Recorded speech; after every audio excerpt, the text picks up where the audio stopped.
इस कार्यक्रम के पुण्यार्जक हैं डॉक्टर श्री कमल कुमार जैन, धर्मपत्नी डॉक्टर मधु जैन, पुत्री एवं दामाद श्रीमती स्मिता जैन, श्री राहुल जैन, पुत्र एवं पुत्रवधू डॉक्टर मनीष जैन, डॉक्टर ऋतु जैन, पौत्र प्रभव जैन, पौत्री प्रथा जैन, नाती एवं नतबहू ऋत्विक जैन, श्रीमती जागृति, नातिन अनुष्का जैन, फर्म मनीष हॉस्पिटल, सिधौली, सीतापुर, उत्तर प्रदेश।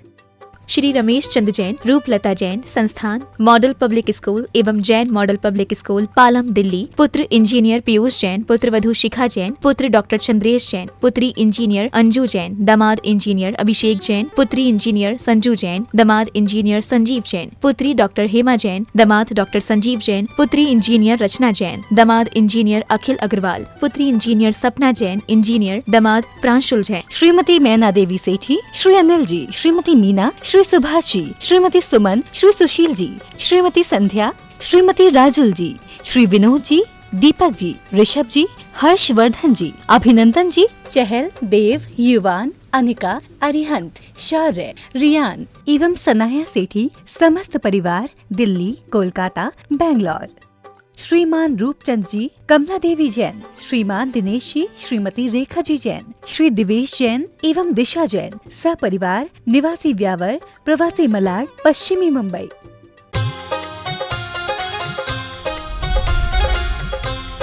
प्रमाणिक समाधान। नमोस्तु गुरुदेव। पहाड़ चढ़ने का उसूल है कि झुककर चलो, दौड़ो मत। तो क्या जिंदगी का सफर भी उसी उसूल के साथ जीना चाहिए? बिल्कुल। जो झुक करके चलता है, धीमी धीमी गति से चलता है, वो पहाड़ चढ़ जाता है। और जो अकड़ करके चलता है, दौड़ता है, वो एक आध मील में ही हाँप जाता है। संत कहते हैं जीवन को ऊंचाई तक पहुंचाना है तो विनम्रता लाओ, झुको और भागो मत। भागम भाग से बचो, सहज गति से चलो, जीवन आगे बढ़ेगा। नमोस्तु गुरुदेव। कहते हैं जिसका मन साफ है वह बहुत लोगों का खास है। तो पल पल झूठ के वातावरण में अपने आप को सच्चा और साफ कैसे साबित किया जाए? झूठ के वातावरण में अपने आप को सच्चा और सही साबित कैसे किया जाए? मैं आपसे कहना चाहूँगा कि सच्चा और साबित करने के प्रयास में मत लगे, सच्चा और सही बनने के प्रयास कर लीजिए। अगर आप अंदर से सच्चे और सही हो तो आपको इस बात की परवाह ही नहीं होनी चाहिए कि लोग मुझे सच्चा मान रहे हैं या नहीं, सही मान रहे हैं या नहीं। मैं सच्चा हूँ अपने लिए, मैं सही हूँ अपने लिए, औरों के लिए नहीं। सबसे पहले ये हमें अपने आप को भीतर से इस तरह से तैयार करना चाहिए। और यदि हम अपने आप को सच्चा सही मानने में, बनाने में तैयार समर्थ हो जाते हैं तो धीरे धीरे लोग अपने आप हम पर भरोसा करेंगे, फिर ज़्यादा कुछ कहने की ज़रूरत नहीं होगी। नमोस्तु गुरुदेव। मंदिर में भगवान की मूर्ति से जो पॉजिटिव एनर्जी निकलती है तो वह एनर्जी कहाँ से आती है? बहुत अच्छा सवाल आपने किया है और काफ़ी हद तक आप सही है। बात ऐसी है कि जब हम प्रतिमा की प्रतिष्ठा करते हैं उससे पूर्व वो मूर्ति होती है, लेकिन जब हम पूरी की पूरी विधि विधान के साथ अनुष्ठान पूर्वक उसमें गुणों का आरोपण करते हैं, मंत्र संस्कार करते हैं, तो प्रतिमा भगवान बन जाती है और उससे ऊर्जा का प्रस्फोट होता है। तो एक ऊर्जा तो प्रतिष्ठा के माध्यम से वहाँ होती ही है, दूसरी ऊर्जा वहाँ जाकर के लोगों के द्वारा जो जप तप ध्यान पाठ पूजा की जाती है उससे भी वे वहाँ सकारात्मक ऊर्जा छोड़ते हैं, उससे भी वहाँ ऊर्जा बढ़ती है। तीसरी बात, जो मंदिर की संरचना है शिखर के आकार का और उसके ऊपर जो गुम्मट लगा है वह भी कॉस्मिक एनर्जी को ग्रहण करता है और उससे मंदिर का वातावरण ऊर्जामय बनता है। जहाँ तक सवाल है कि प्रतिमा की एनर्जी का लेवल क्या कभी घटता नहीं, घट सकता है। यदि वहाँ अशुद्धि और अपवित्रता का संचार हो जाए तो वह ऊर्जा कम हो जाती है, क्योंकि ऊर्जा चैतन्य नहीं पौद्गलिक है। ऊर्जा को कभी चैतन्य मत मानना, ये सब पुद्गल परमाणुओं का परिणमन है, ये पुद्गल के गुण हैं। भौतिक है, आत्मिक नहीं। आत्मिक ऊर्जा कभी विनष्ट नहीं होती और पौद्गलिक ऊर्जा देश काल से प्रभावित होते रहती है। तो ऐसी स्थिति में ये ऊर्जा प्रभावित होती है और हम उसे फिर से आरोपित कर सकते हैं। इसलिए हमारे शास्त्रों में विधान बताया है कि अगर कोई प्रतिमा को के साथ कोई अशुद्धि हो जाए, अवांछित व्यक्ति का स्पर्श हो जाए, तो विधि विधान करके बृहत जाप और शांति के कर्म का अनुष्ठान करने के लिए बताया, ताकि उसमें खोई हुई शक्तियाँ फिर से प्रकट हो। इसलिए इसे बहुत गहराई से समझने की आवश्यकता है और व्यापकता से जानने की जरूरत है। नमोस्तु गुरुदेव। क्योंकि हमें ईश्वर ने बनाया है, किसी इलेक्ट्रॉनिक कंपनी ने नहीं, तो वर्तमान परिवेश में हमें सरल बनना चाहिए या स्मार्ट? आपके इसी प्रश्न में ही आपका उत्तर है। यदि आप अपने आप को ईश्वर का प्रतिनिधि बनाना चाहते हो तो सरल बनो, और किसी कंपनी का मार्केटिंग रिप्रेजेंटेटिव बनना चाहते हो तो स्मार्ट बनो। ये आपके ऊपर तय है। जीवन को अंदर से निखारना चाहते हो तो सरल बनो, और केवल ऊपरी चमक प्रकट करना चाहते हो तो स्मार्ट बनो। स्मार्ट व्यक्ति की जीवन की चमक यहीं तक सीमित रहेगी और सरल व्यक्ति की जीवन की चमक भवांतरों तक बनी रहेगी। अब ये आपके ऊपर है कि आप अपने आप को किस हद तक चमकाना चाहते हैं। यदि आप ठीक तरीके से चमकाना चाहते हैं, सरल बनिए।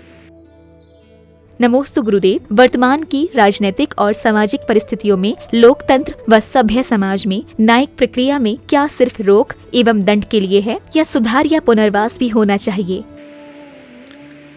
दंड प्रक्रिया के संदर्भ में आपने पूछा है। न्याय में क्या केवल दंड, रोक या अन्य प्रकार के प्रावधान होने चाहिए या व्यक्ति के पुनर्वास की भी बात होनी चाहिए? इस विषय में गुरुदेव से अनेक बार चर्चा हुई। उन्होंने मूक माटी में भी इस बात का उल्लेख किया है। उनके कथनानुसार अपराधी को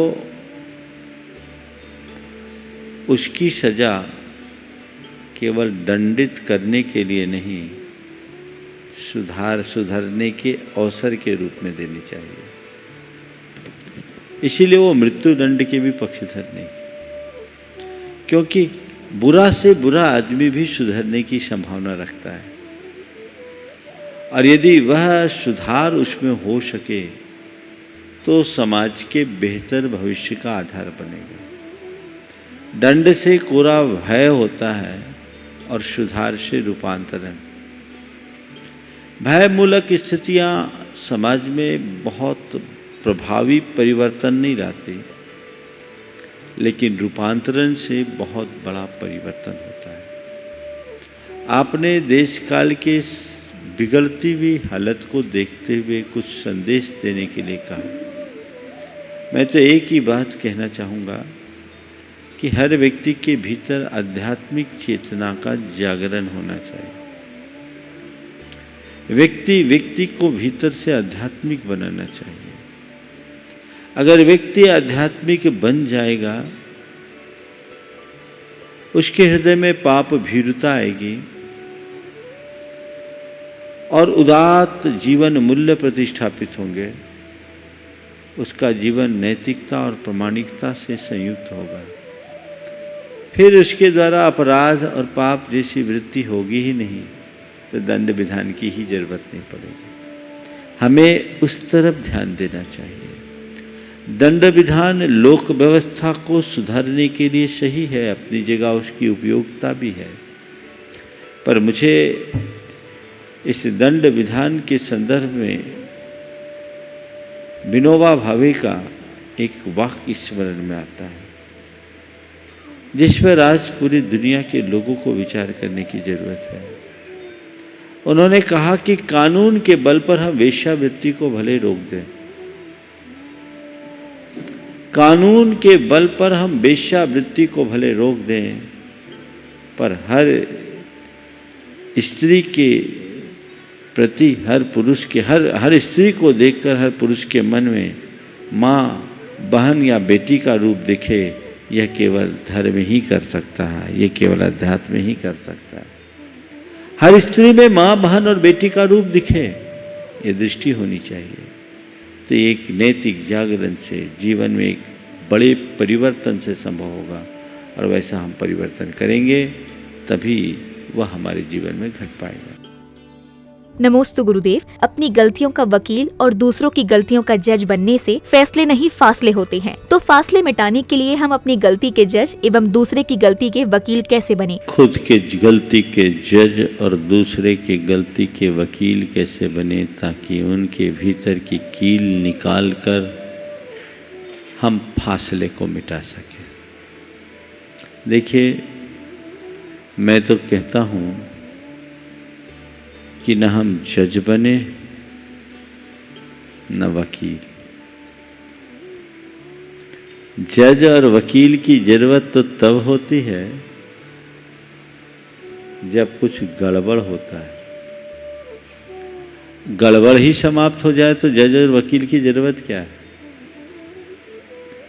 हमें अपने आप को इस तरह से डेवलप करना चाहिए कि हम खुद गलती ना करें और औरों की गलती न देखें। यदि हम गलती नहीं करेंगे और औरों की गलती से बचेंगे तो हमारे जीवन में ये बातें सहज घटित होने लगेगी। नमोस्तु गुरुदेव। नेगेटिव माहौल में भी हम अपने भीतर पॉजिटिविटी कैसे लाएं? जब ऐसी स्थिति आए तो घबराए नहीं, उसे अपने लिए एक बड़ी चुनौती के रूप में लें और उस घड़ी में फूल को याद करें। फूल के चारों ओर कितने कांटे होते हैं, लेकिन वो फूल कांटों के मध्य भी खिला रहता है। हम इसे एक चुनौती के रूप में लें कि मेरे चारों तरफ नकारात्मकता है, लेकिन इस नकारात्मक वातावरण में भी मुझे मेरी जो मौलिकता है उसे बचा के रखना है, अपनी सकारात्मक पहचान खोना नहीं। हर पल फूल को याद करो, फिर मन कभी घबराएगा नहीं। सैकड़ों कांटों के मध्य एक आध फूल होता है, लेकिन फिर भी खिलता है। चारों तरफ नकारात्मकता है, लेकिन तुम्हारे अंदर की निष्ठा प्रबल हो तो तुम अंदर से खिल सकते हो, फिर तुम्हें कोई कठिनाई नहीं होगी। बस उसके लिए लक्ष्य होना होगा, निष्ठा रखनी होगी कि नहीं, मुझे ऐसा करना ही है। नमोस्तु गुरुदेव। दुख बांटने पर घटता नहीं, पर खुशी ना बांटे तो घट जाती है। तो क्या हमें अपनी समस्या नहीं बल्कि खुशियाँ साझा करनी चाहिए? देखिए, मैं आपकी बात से थोड़ा सा इसे बदलना चाहूँगा। दुख कभी बांटना नहीं चाहिए। दुख बांटने की चीज नहीं, दुख सहने की चीज है। तुम्हारे जीवन में कितना भी बड़ा दुख हो, चुपचाप सहो। अपने भीतर की सहन शक्ति को विकसित करो, दुख को सहो और सुख को बांटो। ये कहना कि सुख बांटने से सुख घटता है, गलत धारणा है। तुमने भी बांटने का सुख नहीं लिया। सुख बांटने पर सुख मिलता है, तुम्हें भी और सामने वाले को भी। इसलिए जब भी मौका आए सुख बांटो। ना बांटोगे तो तुम्हारा सुख घट सकता है।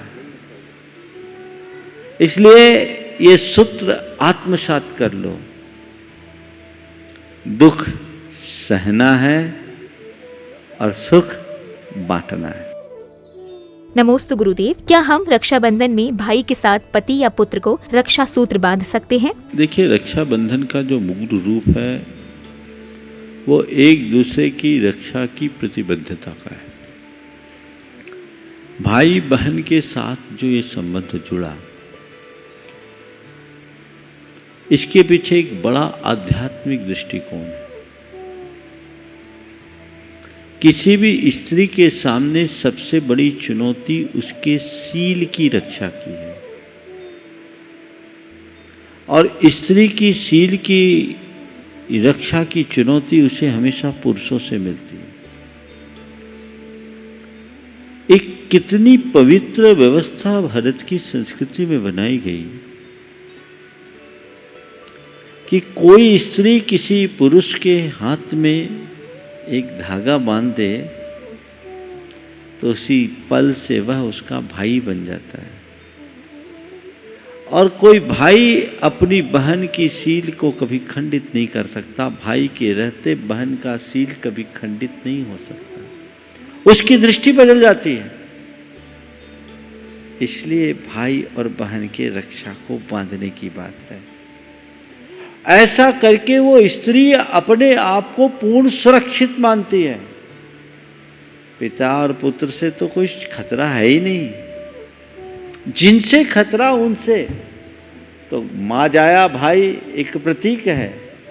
हमारे यहाँ तो कर्मवती ने शेरशाह सूरी के पास हुमायूं से रक्षा के लिए, शेरशाह सूरी से रक्षा करने के लिए हुमायूं के पास रक्षा सूत्र भेजा था, और हुमायूं ने अपने बहन की मर्यादा की रक्षा की थी, उसको सहायता दी थी। सिकंदर की प्रेमिका हेलन ने राजा पुरु के पास रक्षा सूत्र भेज करके अपने सिकंदर के प्राणों की भूख मांगी थी, और उन्होंने उसकी सुरक्षा की।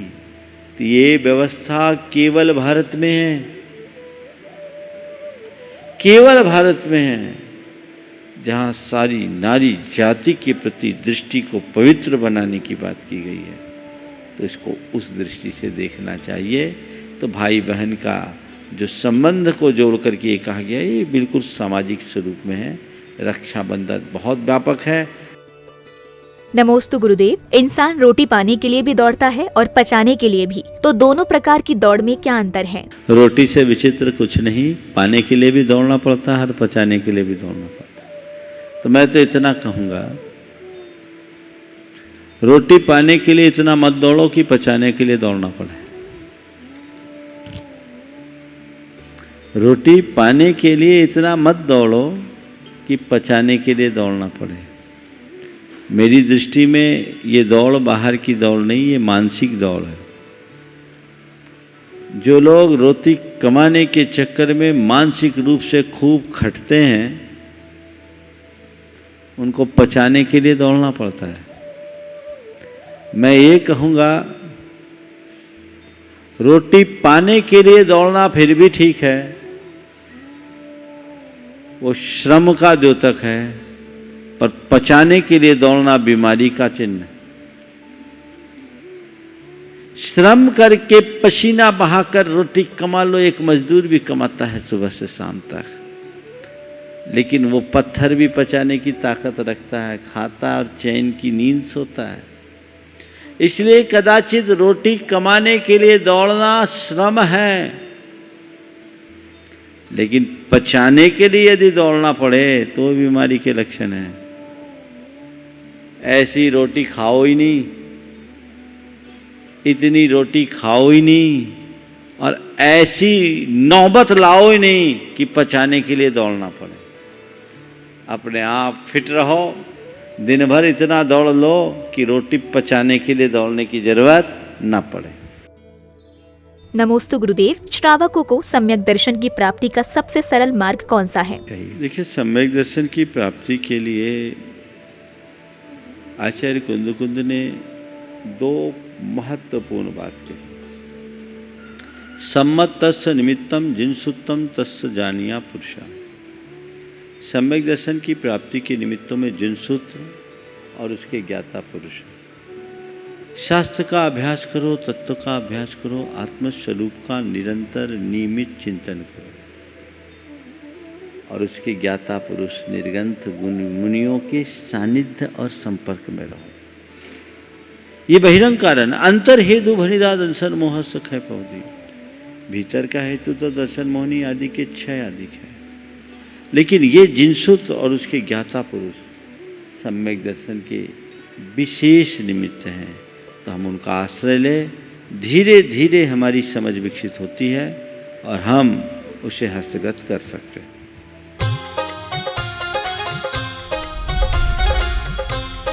प्रमाणिक समाधान।